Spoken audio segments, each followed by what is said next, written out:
شفت الفرق؟ درجة البشرة اختلفت تماما. هقولك دلوقتي ازاي التقشير البارد يقدر يغير شكل البشرة بالكامل. التقشير البارد هو عبارة عن مجموعة من الأحماض اللي بتبقى في صورة ماسك.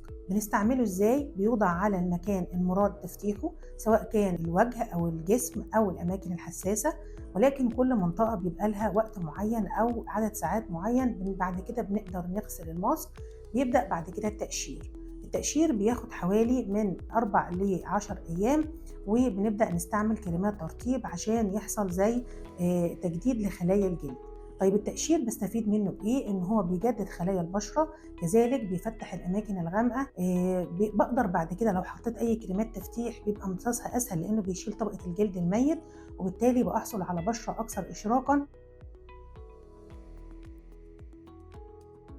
ممكن أعيده أكتر من مرة، ولكن في فترة لا تقل عن شهر ونص لشهرين، عشان أبقى وصلت لمرحلة آمنة جدا إن الجلد التئم وإن الحاجز بتاع الجلد مظبوط، عشان ما يحصلش نتائج عكسية من التقشير.